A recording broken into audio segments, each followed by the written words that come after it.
قاری عبید پوچھتے ہیں میری چھوٹی بیٹی عصر اور مغرب کے درمیان روتی ہے، اس کا کوئی وظیفہ بتا دیں۔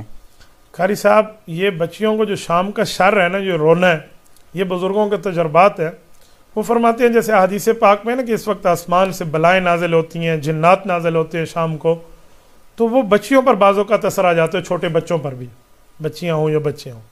تو اس کے لیے کچھ وظائف ہیں جو اس شر سے بچنے کے لیے، مثلا 5 نمازیں جب آپ نے پڑھ لی ایک دن کی، اس کے بعد آپ چھوٹا سا پانی لیں، 5 نمازیں پڑھنے کے بعد مثلا عشاء کے وقت آپ نے پانی پر دم کرنا ہے، اس کو 3 دن آپ نے چلانا ہے، پھر آپ نے کرنا ہے، پھر 3 دن چلانا ہے۔ وہ کیا ہے؟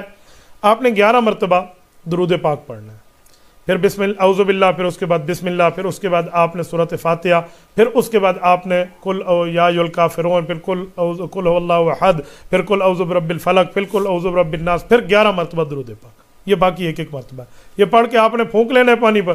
یہ پانی آپ بچی کو پلائیں، چمچ سے پلائیں، منہ سے پلائیں، جیسے پلاتے ہیں۔ انشاءاللہ تعالی اس تلاوت کی برکت سے، اس درود پاک کی برکت سے، اس قرآن کریم کی برکت سے یہ شر سے وہ دوچار نہیں ہوگی، وہ بچ جائے گی۔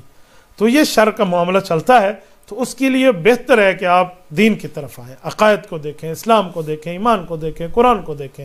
تو آپ یہ وظیفہ پڑھیں گے، انشاءاللہ تعالی بچی نہیں روئے گی۔ لیکن نمازوں کی پابندی کے ساتھ اگر والد یہ کر لے بہت اچھا ہے، والد اس کے سر پہ نہیں ہے، چاچو کر لے، چاچو نہیں ہے ماموں کر لے، امی کر لے، کوئی بھی خاتون بھی کر سکتی ہے، لیکن یوں معاملہ ساتھ چلائیں تو انشاءاللہ تعالی آپ کی نماز کی برکت سے اور آپ کی تلاوت کی برکت سے بچوں کو یہ شر سے دوچار نہیں ہونا پڑے گا۔